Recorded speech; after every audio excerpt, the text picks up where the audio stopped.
Hi అండి. కొన్ని long process ఉంటాయి, అలాగే ఎక్కువ పని కూడా ఉంటుంది. కానీ దాని నుంచి వచ్చే రిజల్ట్ అయితే చాలా బాగుంటుంది. అందులో వన్ ఆఫ్ ది వెజిటేబుల్ పొట్లకాయ ఒకటి. ఇవి పల్లెటూరులో అయితే చాలా విరివిగా కాస్తాయి. పందిళ్ళంటా వేస్తూ ఉంటారు, పాకలంటాను. వీటిని ఎలా శుభ్రం చేసుకోవాలి, ఏంటి అసలు ఎందుకు తినాలి? చాలామంది స్నేక్ గార్డ్ అంటే ఇష్టపడరు, మోస్ట్లీ పిల్లలు. కానీ దీని నుంచి వచ్చే యూజెస్ అయితే చాలా బాగుంటాయి. ఫస్ట్ పైన ఉన్న వైట్ లేయర్ అయితే తీసేసుకుని బాగా వాష్ చేసుకుని మనం చాలా వెరైటీస్ చేసుకోవచ్చు. అందులో నేను ఈరోజు చేస్తుంది పొట్లకాయ నూపొడి అండ్ పొట్లకాయ ఫ్రై. పొట్లకాయ నూపొడికి అయితే ఇలాగ రౌండ్స్ చక్రాల్లా కోసుకోవాలి. కోసుకున్న తర్వాత మనం వాటర్లో సాల్ట్ వేసి ఉడకబెట్టుకోవాలి.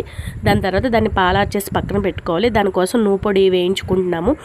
నువ్వుల్లో చాలా ఐరన్ ఉంటుందండి, చాలా బోన్స్కి మంచిది. ప్రతి ఒక్కళ్ళు కూడా ఫస్ట్ తొలి ముద్దలో నువ్వుల పొడి, నెయ్యి లేదంటే గానుగా నూనె వేసుకుని తింటే కూడా బాగుంటుంది. హెల్త్కి ఇంకా స్ట్రాంగ్గా ఉంటాయి బోన్స్ అనేది.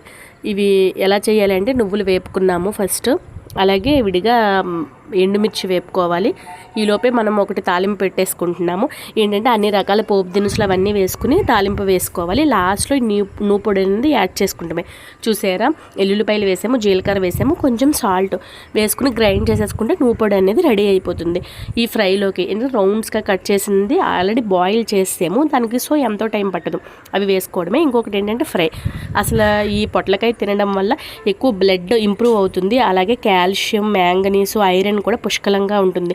పిల్లలకైతే మస్ట్ అండ్ షుడ్గా పెట్టండి. ఇందులో పీచు కంటెంట్ కూడా ఎక్కువ ఉంటుంది. So thank you.